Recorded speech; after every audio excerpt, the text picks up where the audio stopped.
Vamos lá, sétimo ano. Eu separei um tempinho um pouquinho maior aí pra gente falar sobre o ciclo da água, separado, até separei ele, né, dos outros ciclos, né? Que os outros ciclos está falando da composição do ar, então deixei naquela aula separada. E agora nós vamos falar um pouquinho da água, água no planeta Terra. Eu falo muito isso com vocês, né? Vocês já estão bem informados a respeito, né, dessa questão da água no planeta Terra. Mas agora nós vamos falar um pouquinho de como a água funciona em forma de um ciclo no planeta Terra. Vamos lá então. Primeiro, a distribuição da água no planeta Terra, ela está de forma irregular ao longo do mundo. Existem locais, né, que possuem muito mais água do que o outro. Por exemplo, o Brasil, né? Isso é uma característica assim de extrema importância para o nosso país, que faz com que o nosso país seja riquíssimo.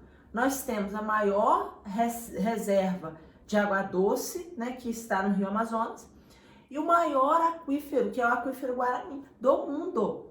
Ou seja, nós temos muita água doce, água potável no Brasil, certo?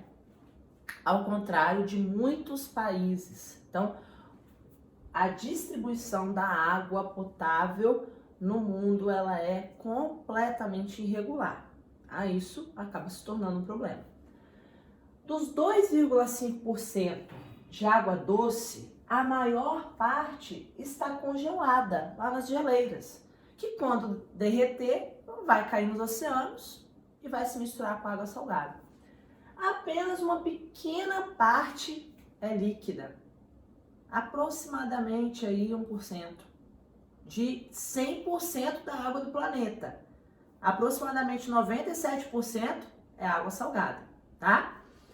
Devemos ter muito cuidado para evitar o desperdício e não poluir a água, certo?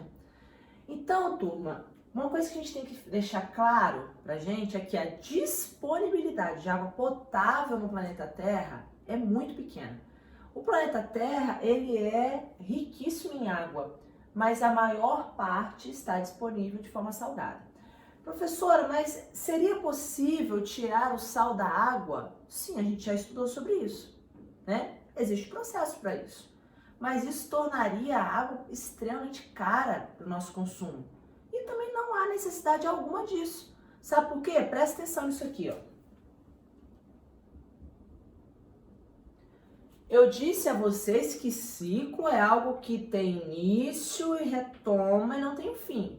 Beleza, a água funciona em forma de ciclo. Então não tem como acabar. A quantidade de água potável no planeta Terra é a mesma desde quando o planeta Terra começou a existir. Vivi, mas por que então o pessoal fica falando aí de acabar a água? A primeira coisa que a gente tem que colocar em nossa mente é que a população aumentou drasticamente, né? Então o consumo de água aumenta. Só que se é ciclo, não acaba. Não é isso? Verdade. Vamos prestar atenção aqui, ó. A água, ela, através do processo de evaporação, ela vai evaporar, passar do estado líquido para o gasoso, vai evaporar dos rios, dos lagos, lá da roupa que você colocou para secar no varal, da calçada que foi lavada de forma errada, inclusive, né?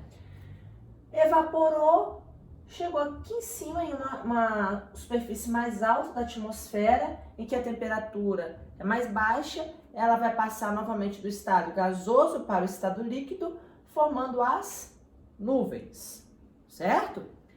Daqui vai chegar um período em que essas nuvens vão ficar pesadas. E o que vai acontecer? Ela vai precipitar, ou seja, cair em forma de chuva. Beleza, então evaporou, condensou, precipitou, caiu em forma de chuva. Ótimo, então essa água não vai acabar. Onde está o problema?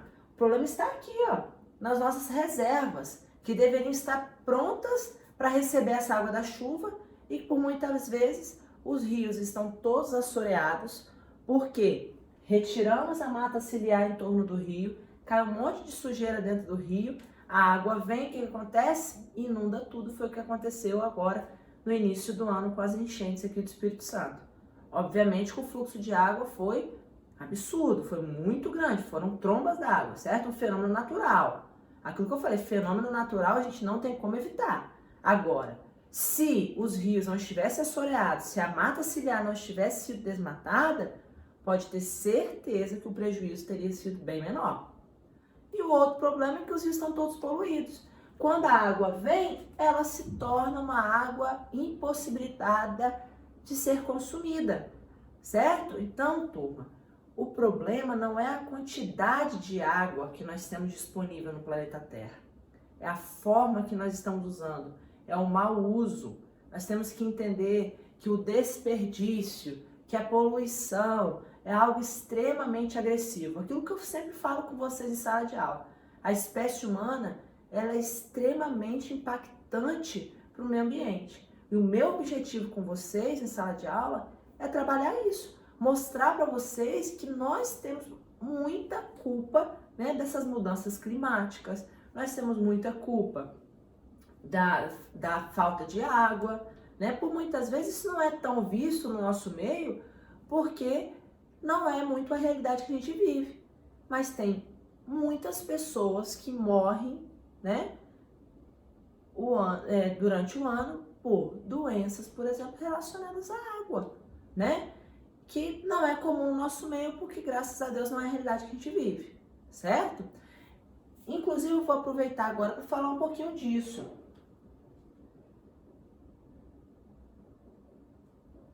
As doenças, né, infecciosas que são transmitidas, que estão relacionadas com a água, certo? As disterias, né, que provocam diarreias, né, as pessoas desidratam. A cólera, por exemplo, é uma doença que mata demais, né? Porque a pessoa perde muita água, desidrata rápido e morre. Não é uma doença tão comum ao nosso meio, certo? Mas existem muitos locais que morrem muitas pessoas ainda por cólera. Febre tifoide, a hepatite infecciosa, giardíase. E aqui nós vamos falar, né, de doenças que estão muito presentes no nosso dia a dia, que são a dengue, né, febre amarela, que se tornou um pouquinho mais comum, né, após, né, aquele surto de febre amarela que aconteceu, chikungunya e zika, que são 2 vírus novos aí também, né, que também são transmitidos pela Aedes aegypti. Por que a gente coloca essas doenças como doenças relacionadas à água? Porque o agente transmissor, que é o Aedes aegypti, precisa da água para se reproduzir, certo? Então nós temos muita responsabilidade, sim, certo? Prevenção. O que a gente deve fazer? Lavar as mãos, usar água tratada para beber, para preparar os nossos alimentos, limpar as caixas d'água, porque não adianta nada. A estação de tratamento de água está fazendo todo o tratamento da água, está limpando as tubulações. E quando a água chega lá na sua casa, a caixa d'água está suja, vai contaminar da mesma forma. Lavar bem frutas e muitas doenças, que por muitas vezes a gente acha que é um verme causado lá pela carne do porco. Às vezes ela é extremamente mais perigosa se você se contaminar comendo uma fruta e verdura mal lavada. Evitar entrar em contato direto, né, com lama, quando tiver essas enchentes, evitar o contato direto, né? Não deixar água parada nos ambientes.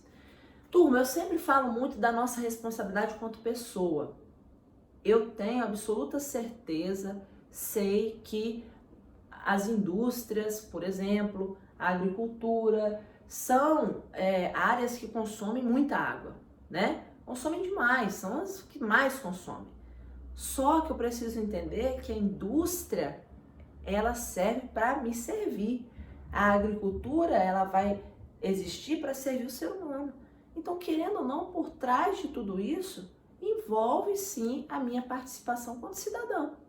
Então, eu tenho que pensar o seguinte, a indústria gasta muita água para produzir. Beleza, mas será que eu não estou consumindo demais? Será que eu não estou desperdiçando? Será que eu estou usando muita embalagem? Tudo isso envolve o consumo de água, certo? Agricultura precisa de água para a agricultura, mas será que toda aquela fruta e verdura que eu compro lá no supermercado eu estou realmente consumindo? Será que não está havendo desperdício na minha geladeira? Certo? Então eu admito sim que nós temos muita responsabilidade sobre essas ações, tá? É uma coisa que eu sempre trabalho com vocês em sala de aula, eu gosto muito que vocês abrem a mente de vocês quanto a isso. A gente precisa enxergar e cobrar, tá? A gente tem que enxergar a nossa responsabilidade e cobrar também a responsabilidade de quem é de direito, beleza, turma? Então eu separei um pouquinho de tempo a mais para falar do ciclo da água, porque a água é algo de extrema importância para a nossa sobrevivência.